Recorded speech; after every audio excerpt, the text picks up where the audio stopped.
Hello, today I'm talking with Charlene Campanella. Charlene is a studier of the Bible. She leads several different women's Bible studies at her church and in her home.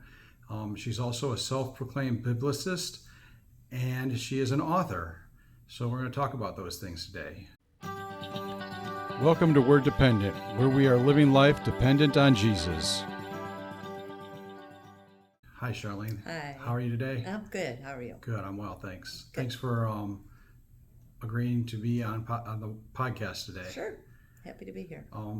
So I mentioned you're a self-proclaimed biblicist, Yes. and people might be wondering what that is. Okay. So yeah, why don't you tell us what that is? Well, when we meet people, someone finds out you're a Christian, there's buzzwords, and whatever someone perceives in their head as being a Christian, they will automatically put you in that category. And, let's face it, Christians have bombed abortion clinics and picketed funerals and things. Right, So right.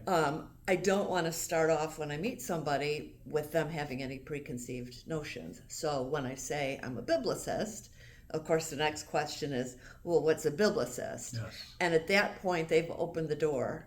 So I can say, well, I believe in Jesus, and the conversation can go from there. Right. But at least this way, they're not coming into the conversation already categorizing me in a certain way. Yeah, that's so good. that it's a little easier to share faith that way.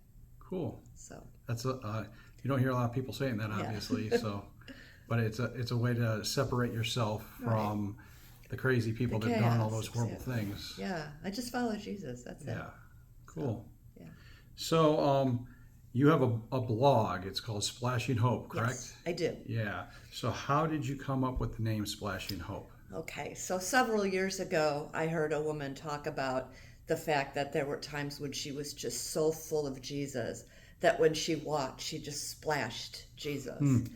And that always stuck with me. This was at the beginning of my faith journey. And so that picture of just being so full of Jesus and just splashing it on people was a picture I went with. And then, quite frankly, hope at my deepest, darkest hour, I never lost hope.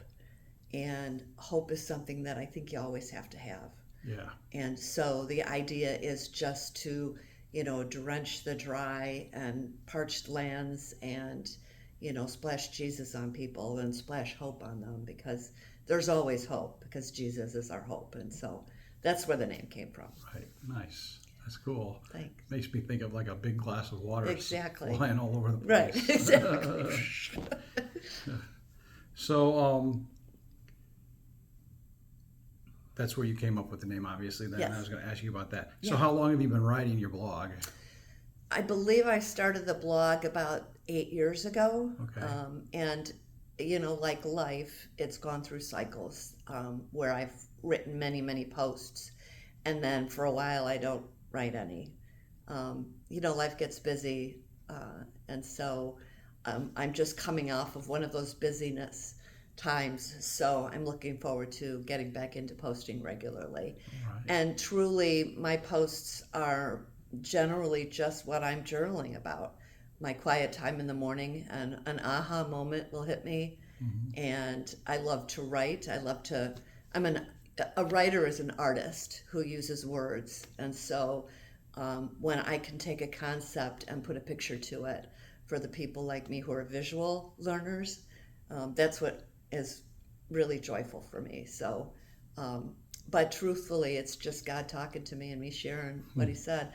I'm not a theologian or anybody special with special training. I'm just, a woman that gets up in the morning and sits with Jesus and listen to what He says. So, when did you find out that you enjoyed writing?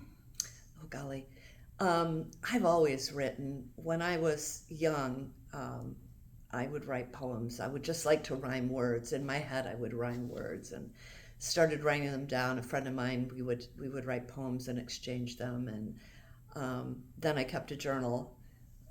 And again, through my darkest hours, the journal was my refuge.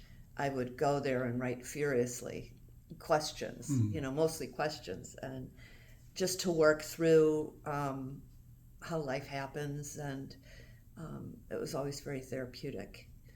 And I found I was able, when I would write things and I would share them, I found that people really, found hope in them and were impressed by them for their own life. So I decided that had to be my voice. So you're splashing hope. I'm splashing hope. That's Yes. really cool. Yeah. So you've written a little book, Yes. and it's called Yes. Imelda. Imelda Keeps a Keeps a Promise. Promise. Yes, it is the adventures of Imelda, Lucille, and Armin Francis. And the names. So it's very dear to me because I was an only child. I'm an only child, and I was a girl, and I was named. Still are. I still are, Yeah. and I will forever be. Mm-hmm.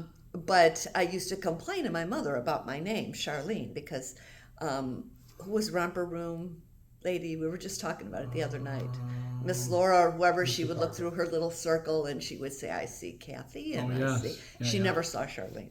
And I would complain to my mother that I hated the name Charlene. And I don't know if this is true or not, but she got fed up one day and said, well, we were going to name you after your two grandmas, which means you would have been Imelda Lucille, which I'm not a Lucy, and I don't know what I would have done with Imelda. So, but that's always been a special point to me. So my main character, her name is Imelda Lucille, and Armin Francis is the name of my grandfather. Okay. And then also in the book you meet Mia and Cooper, who were a Maltese and a Morkie that we had in our I was gonna family. say, I recognized that when I Yes. saw that. Yeah, so And it's got a little bit about flying in there, so you're also a pilot. I am a private pilot as well as my husband, and we own a little Cessna 172, which was the airplane that my dad owned when I was a kid. We would fly places like most people would drive to the park. And so I grew up, my first airplane ride, I was 6 weeks old. So it was just something that we did. So this book includes 47 Charlie, which was the tail number of the plane that I grew up in. And it's about a little girl who lives with her uncle and aunt. And he is a pilot. Uncle Wilfred is a pilot. And they have a little bit of an adventure in the book. And it revolves around the fact that Imelda made a difficult decision and decided to keep a promise. Yeah. So it was the good that came out of that. I saw in there you put that you were in kindergarten before you realized that not everybody had an airplane. Yes, I would say, well, where did you fly this weekend? We flew to Put in Bay. And I'm like, what are you talking about? Yes. Yeah. So, yeah, because I just thought that was normal. Mm-hmm. Yeah. That's pretty funny. So, Charlene, can you tell me where can you get your book? Yes, you can visit my blog, which is splashinghope.com. And there is a tab that says books, and you can click on that, and there's a link where you can order it. You can also order it on Amazon. Okay. And it is in the Brunswick and Medina Library. All right. So, I'll share those links in the notes as well for people Great. to be able to click and get to it really easily. great. Do you have any other books that you're working on right now? Yes, the sequel to Imelda Keeps a Promise will be out soon. I also have a novel that I've been working on for quite a while, which I hope to wrap up at the end of this year. And then a book that is just a chronicle of my path walking through my first husband's suicide. Right. Yeah. And how I walked through that. Yeah. Just the story of how God showed up. And you talked about that with us before. I So did. if people want to hear that story, Yeah, they can yeah, look back at the different episodes and find it there. absolutely.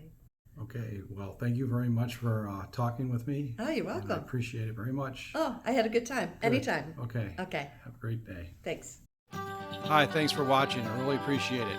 If you'd like to see Charlene's content, I'll have that linked down below. And if you'd like to support Word Dependent Ministries, please subscribe. It really does help us out quite a bit. Thank you.